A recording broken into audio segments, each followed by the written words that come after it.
Muy bien, muchas gracias a quienes auspician una vez más el tren de la historia. Y hoy es 1 de marzo. ¿Qué pasó un día como hoy? Te cuento, querido oyente, que hoy es el Día Nacional del Transporte. Se celebra en esta fecha en recuerdo de Jorge Alejandro Newbery, un pionero de la aviación nacional que murió un 1 de marzo de 1914, y hoy también es el Día del Trabajador Ferroviario.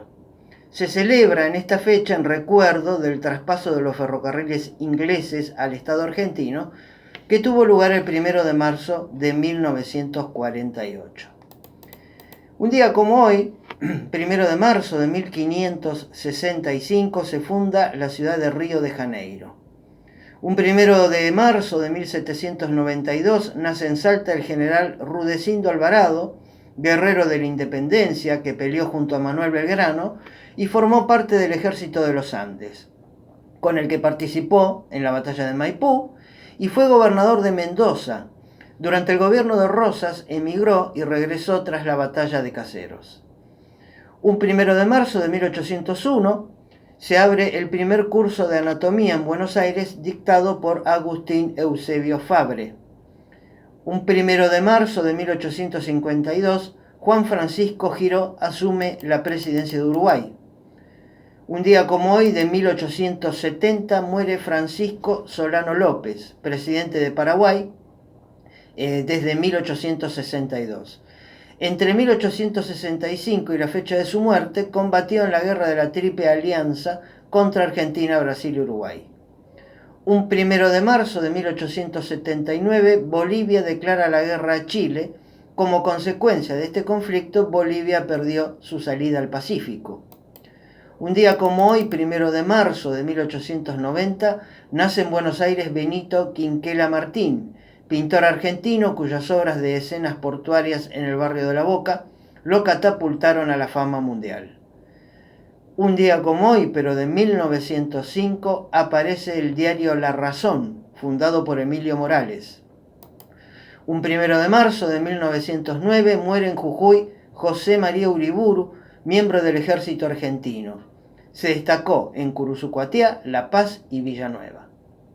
Un 1 de marzo de 1914, ya te dije algo de esto, muere el ingeniero Jorge Newbery, víctima de un accidente aéreo, precursor de la aviación argentina y uno de los fundadores del Aeroclub Argentino.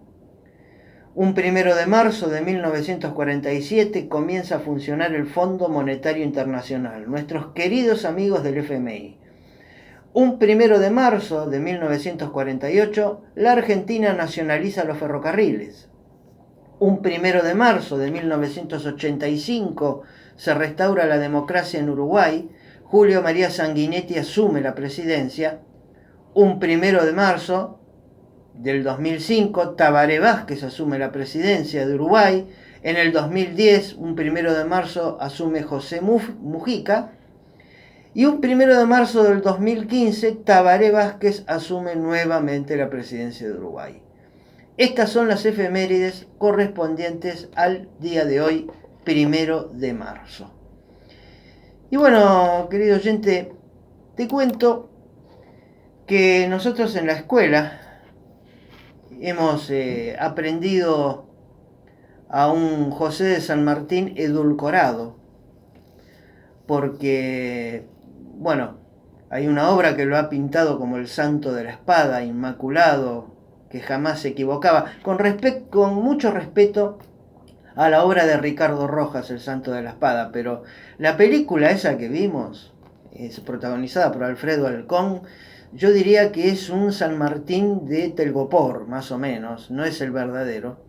Y ese es el San Martín que a nosotros nos pintaron, con una Remedios de Escalada que fue su única mujer.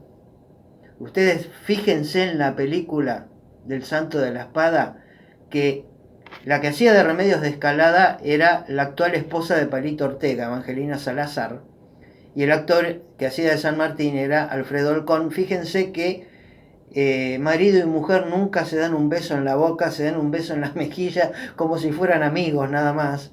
Esto es una anécdota, pero no fue su única mujer. Yo les quiero contar que cuando San Martín llega al Río de la Plata, a bordo de la fragata George Canning, venía con su amigo Carlos María de Alvear, quien tenía muchas relaciones aquí en Buenos Aires, y San Martín, que si bien había nacido en nuestra tierra, como estuvo prácticamente toda su carrera militar en el ejército español, no tenía ningún contacto acá. Entonces fue Carlos María de Alvear el que le abrió todos los contactos. San Martín tenía, a la sazón, 34 años. Entonces, gracias a esas relaciones, Alvear se propuso, entre paréntesis, colocar socialmente a San Martín. Y la elegida resultó Remedios de Escalada, de solo 15 años. Era muy común que los hombres grandes se casaran con chicas de 14 o 15 años en la época colonial.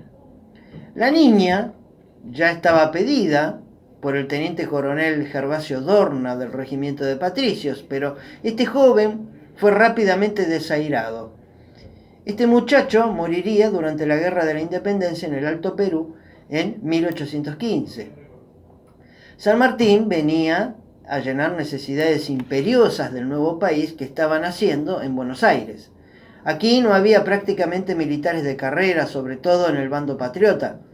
Los asuntos de guerra se confiaban a abogados como Belgrano y Castelli o comerciantes como el potosino Cornelio Saavedra, que además se había iniciado en las armas a los 47 años. San Martín se casó rápidamente con Remedios. Apenas habían pasado 5 meses desde que bajara de la George Canning en el puerto de Buenos Aires. Era el 12 de septiembre de 1812.